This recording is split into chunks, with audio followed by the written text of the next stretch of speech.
I didn't do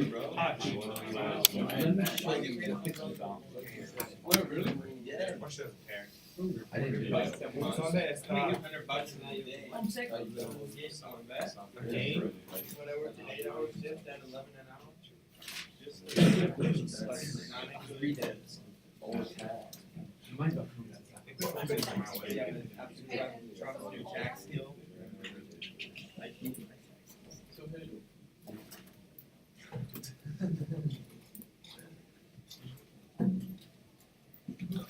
Okay, so government agencies can do things like maintain job posting lists, etc. That role has declined a great deal since the growth and power of the internet has emerged.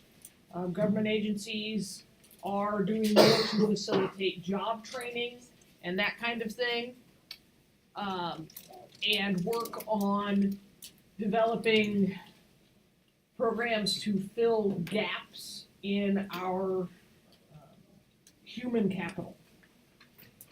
You're seeing a shift in society now that is in direct response to a shift that occurred about 20, 25 years ago, where we got away from what's known as vocational education, where students learn skills and how to do things with their hands, and we went towards an everybody go to college kind of shift.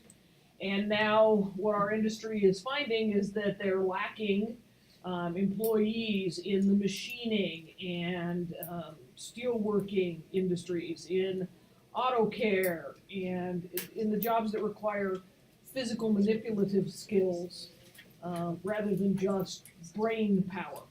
Not that those jobs don't require brain power, but they require additional training and skills, and so you're seeing Metro Community College just opened up a huge new building down on their South O campus for vocational training and programs, and schools across the country are beginning to look at putting back in metal shop and auto classes and so forth. Yes, sir? Didn't our district propose having a magnet school?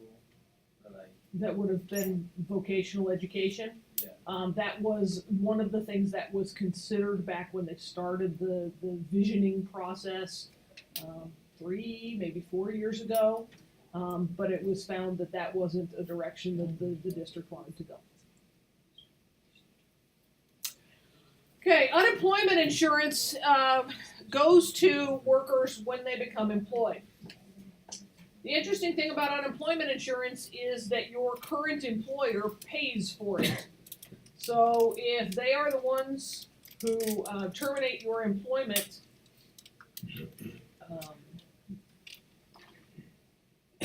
they're paying for it out of the unemployment insurance. It's kind of interesting. Now, you cannot collect unemployment insurance if you were terminated for cause. For instance, they find that you've been stealing out of the cash register and fire you. You can't get unemployment insurance then while you're unemployed. They don't reward you for having been naughty. In addition to that, you might be receiving some jail time for that.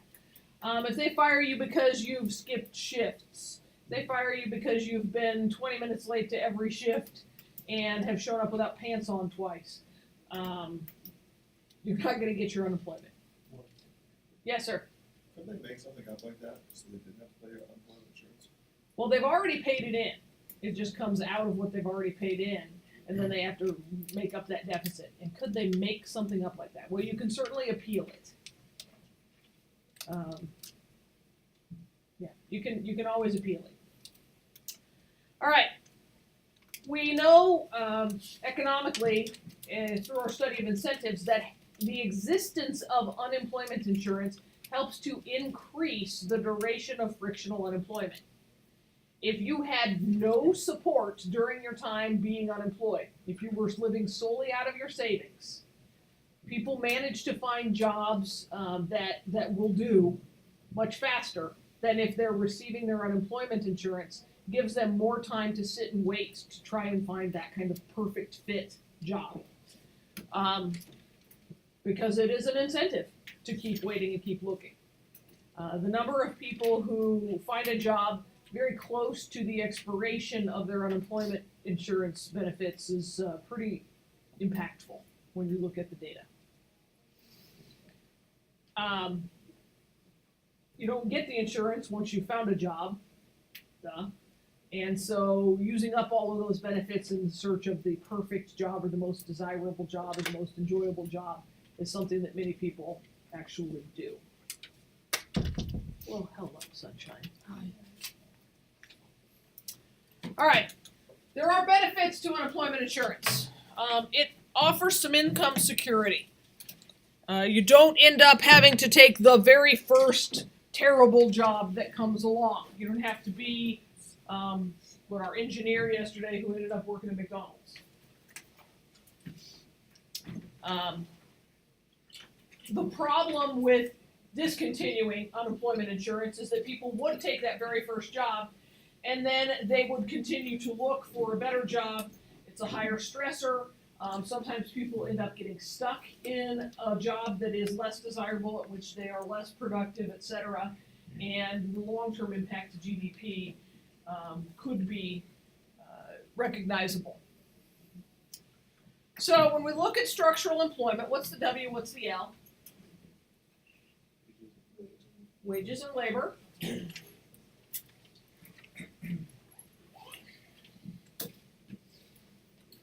Which side of this is demand and which side is supply? Where's the employers and where's the workers? Employers versus demand. What? We're the suppliers and the employers and the demand. Yeah. Workers are supply, employers are demand. So the quantity of labor demanded at a very low wage is higher than the quantity of labor demanded at a very high wage. This makes perfect sense and it tracks with our understanding of basic supply and demand. So the equilibrium wage is set from this graph. Does the graph look different for different types of employment, different jobs, different skill sets? Absolutely. You're going to see different elasticities if you start getting into specific kinds of jobs. But when we just talk about the job market as a whole, you get closer to inelasticity here because people need jobs and employers need employees. Okay? Structural employment happens when there just aren't enough jobs. Okay? We've talked about frictional employment, now structural unemployment. There just aren't enough jobs. Is that possible? Yeah. Absolutely, especially during an economic contraction. Anybody know what the World Herald did yesterday? Eliminated 43 positions. A number of those positions were already vacant, and so they just didn't, they said, we're just not going to fill them. They also laid off 26 people. Well, right now, in the print journalism industry in the city of Omaha, there's 26 people who are directly dealing with structural unemployment. There just aren't jobs for them anymore. Okay? When that happens, it's because the wage was above equilibrium. We know from our study of price controls that when you have anything above equilibrium, you get a surplus. And what we're talking about is a surplus of labor.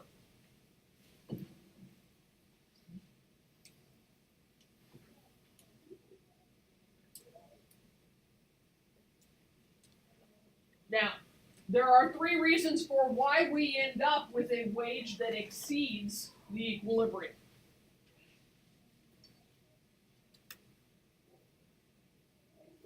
Minimum wage laws do this to us.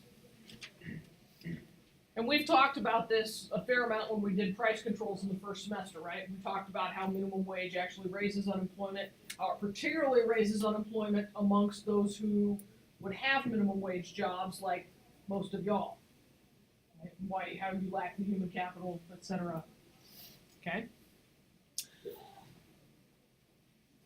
As much press as the minimum wage gets, statistically, minimum wage workers are a relatively small portion of the overall labor market. They are a relatively small portion of unemployment. Because if you lose a minimum wage job, there are generally others out there available and waiting to be filled.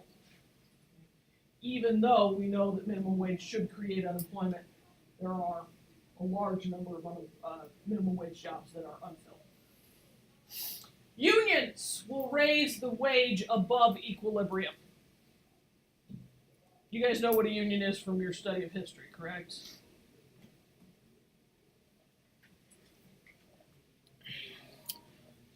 Don't forget the fact that the higher wages, for our economic purposes, is also going to include those benefits that unions negotiate. Greater health care benefits, greater sick leave, and et cetera, okay?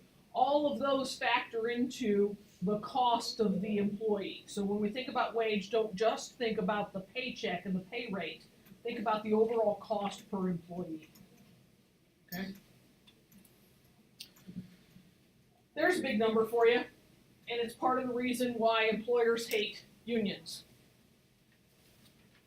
20% more wages and a lot more benefits for a union worker.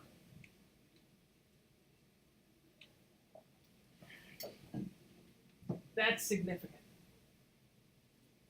From an employer point of view, that is a significant added cost of doing business. Andrew? Depending upon the state, yes, teachers can be unionized and are unionized.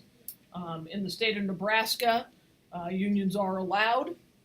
In fact, this school district recognizes only one bargaining unit. You do not have to be a part of the teachers' union, but then you get no say in what the union chooses to bargain for. You cannot say, I'm not a part of the union, I want to individually bargain for my salary. You get what the union negotiates, whether you're a part of the union or not. And I think that's how it is in the vast majority of districts in the state. I'm not sure that any of them don't collectively bargain.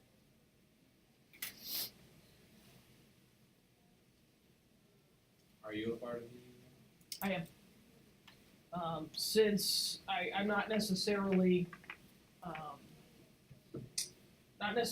a fan of unionization per se on a personal level because I understand economics. However, because I do not have the power to bargain individually, I choose instead to put that money for union dues in so that I get a say. And since the union's going to act on my behalf anyway, I'd like to have its protection as well.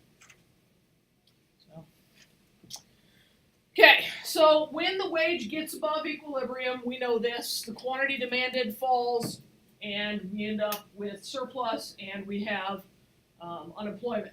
Now, here's an interesting situation for you. California, huge teacher shortage. And in the next 10 to 15 years, you guys are going to see significant teacher shortages across the country because statistically significantly, fewer numbers of college students are going into education. So even though we have unions, you're still going to see shortages of labor in those cases. So structural unemployment isn't caused solely by unionization. Okay? Even in states that are unionized for teachers, you're going to see teacher shortages and significant. It's going to be actually probably an issue of public discussion, public policy in the next decade. Okay. So when we get a union wage increase that causes this unemployment, you have two groups. You have the insiders and the outsiders. The insiders are the ones who keep their job and benefit. The outsiders are the ones who are dropped off of the payrolls because of the higher pay raise, and they are worse off. Now, obviously, those who benefit are going to be fans of unionization, and those who lose their jobs probably not going to like unionization. Some of those who are losers in the union bargaining issue will then end up going to places where they don't have to be unionized to get employed, and that weakens unions in the long run. 100 years ago, unions were probably a very, very significant portion of our economy. Significantly less so now as we've seen the decline of blue-collar jobs. The majority of unionized labor forces tends to be blue-collar, simply because the blue-collar workers have, by and large, been less educated, less articulate, less able to debate with an employer to secure their status. And they were in such vast numbers that unionization benefited them. But union numbers have been on the decline for at least the past 50 years. I'd have to check my numbers and be sure, but it's got to be getting close to 75 years now. Economists can't decide for sure. They can't just put their foot down and say, yep, unions are great, or no, unions suck. They can't say. It depends upon how you're looking at it and what kind of union it is and where it is, etc. Ultimately, a union is a cartel. They set the price. Kind of like OPEC, the Organization of Petroleum Exporting Countries, they set the price for oil, and they set the level of production for oil. And that impacts everybody who wants oil. So if police officers set the wage for policing, that impacts everybody who needs policing. And that can be very bad for an economy. Okay? There are those who say unions are absolutely necessary. Without unions, the workers get abused. Say again? Walmart employees occasionally will rise up and try to unionize, and that usually gets quashed pretty bad. But their primary complaints are we don't get enough hours to count as full-time so that we get benefits. And they'll manipulate the schedule to prevent that. They won't give us breaks, unsafe working conditions, all kinds of complaints get lodged. And they'll try to unionize, and Walmart, in their self-defense of their corporation, puts that down. They don't want to see their employee costs go up. They don't want to see labor costs rise. If labor costs rise, what happens to you, the consumer? Prices rise, and you're all of a sudden paying more for your groceries. And economically, as a nation, that's bad. But we always come back to this point where you have to decide, do you want to think solely as an economist, or do you also want to think as a human being with a heart for other human beings?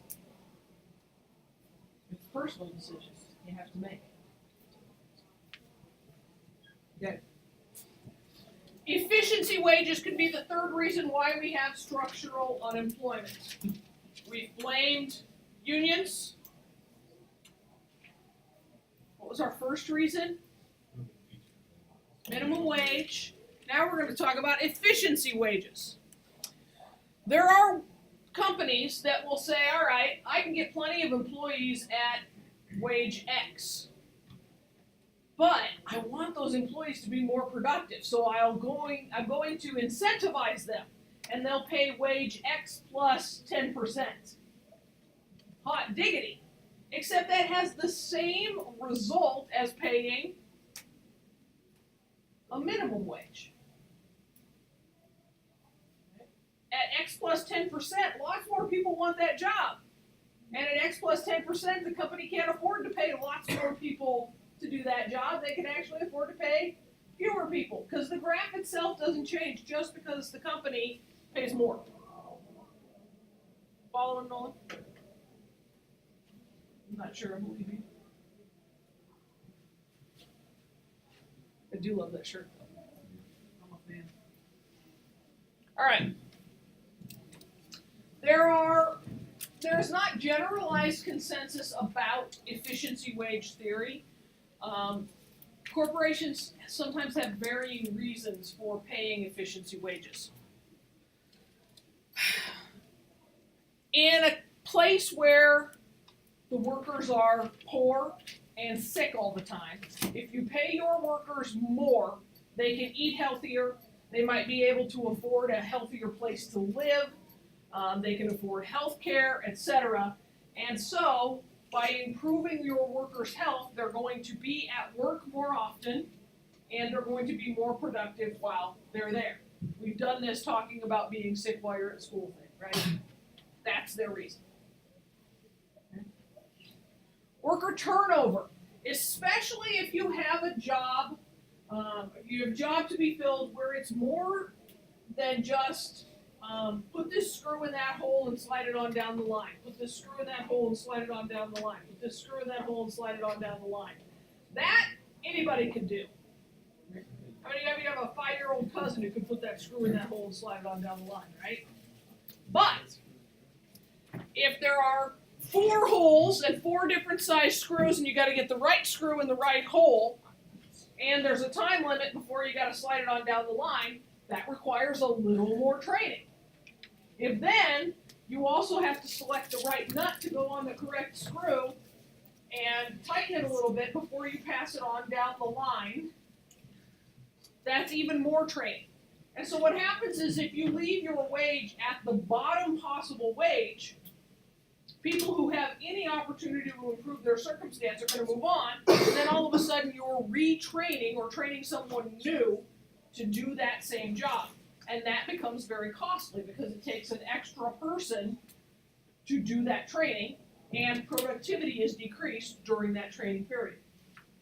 Follow?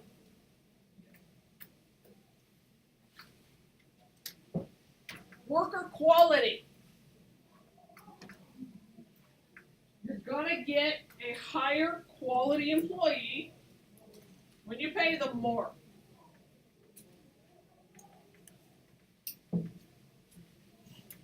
Have you seen this in real life?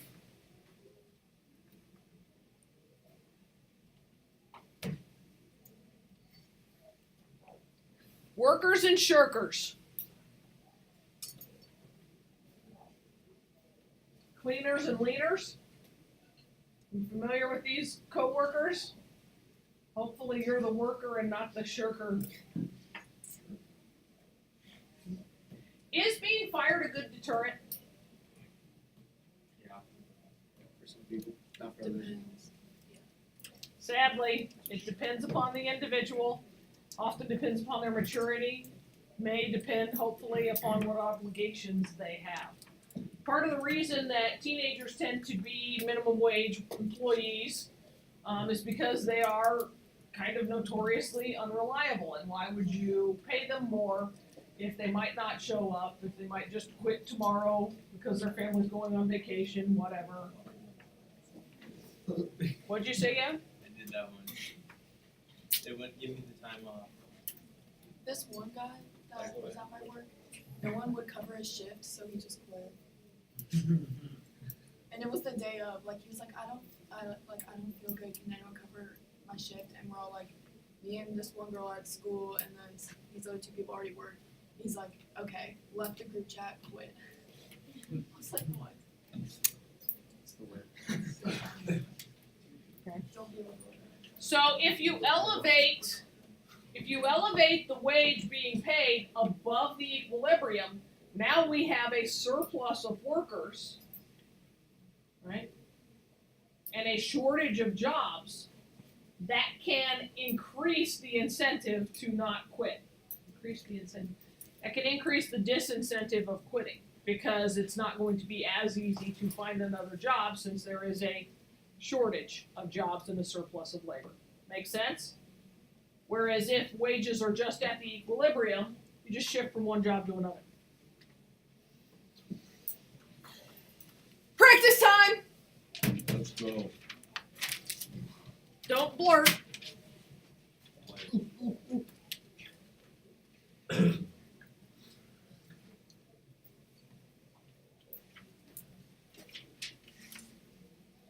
Don't blurt and don't monkey.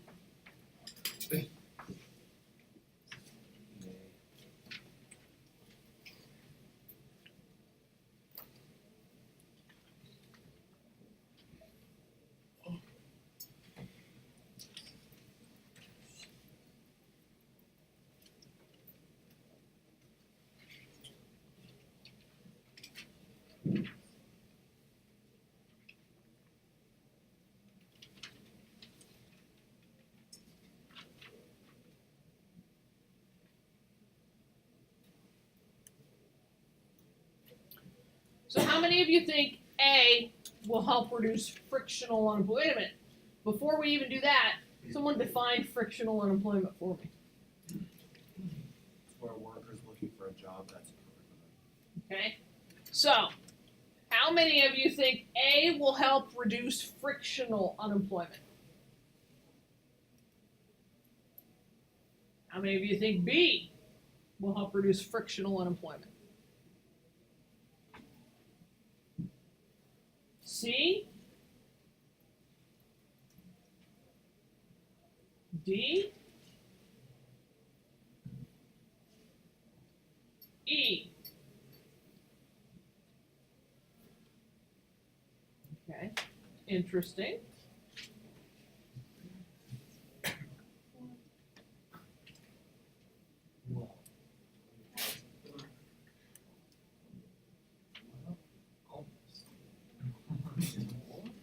Why would labor unions, what does that have to do with? Labor unions raise the wages, and so there'd be less people who they have to search for a job. Because they're just probably. It's like the engineer who gets fired. They create fewer jobs by raising the wages, and so it makes it harder to find that perfect fit because there's fewer jobs out there. In the minimum wage. Raising the wage. What would be? Increasing unemployment insurance just extends the duration of unemployment. Give you more benefits or give you benefits for longer just makes it worse. You said B? D. Oh, D. That's part of. That's just how people match workers' jobs. So, I mean, isn't that kind of affect frictional? So how does the government impact that? Does it have to be government? This is private sector stuff. Yeah. It's possible that that would work. Because I feel like I thought it was ACD, but I thought D would a little bit. It's possible. It's possible.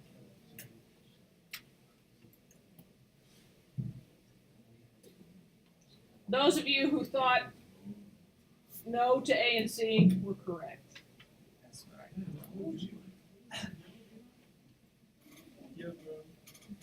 Those are structural issues. That's why I raised my hand for D. Jerry. I don't have your D. Let's go.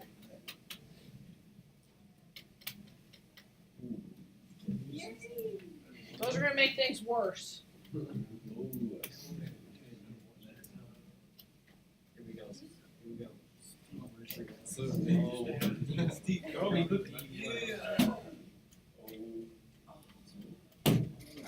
Let's go.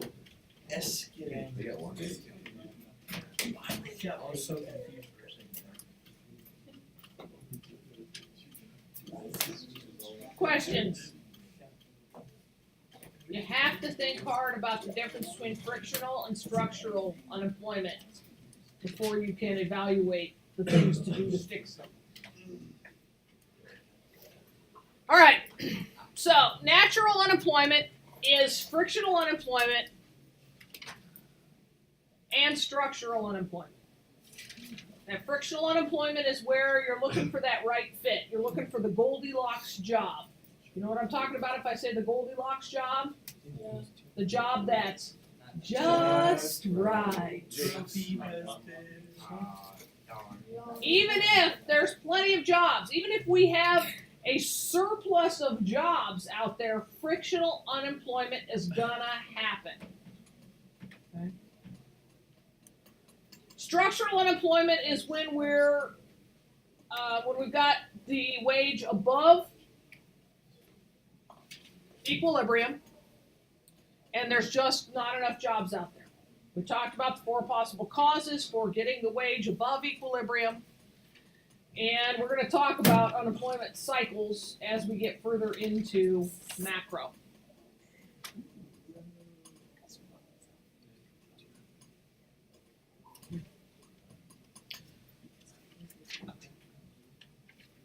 You have some significant studying to do in this chapter. Flashcards might not be out of the question. We have a lot of different definitions. a lot of bullet point lists to study in this chapter. If you have been one who's just kind of listened and gone on into the quiz and thought, I'll be all right, you're gonna have to study this chapter. This is my warning to you. Yes, ma'am. Wait, so are we not having a chapter quiz? This is gonna be a No, you are having a chapter quiz tomorrow. Well, now I know that. And then I knew the unit test on Friday. Wait, She was gone earlier. She was thinking. no, sorry. Move to Monday. So then on Friday, we'll have time for you to do things like go back and spend time looking at your previous tests and studying from those. I'll be available to answer questions for you, but it's going to be you time, not me reteaching everything to you time.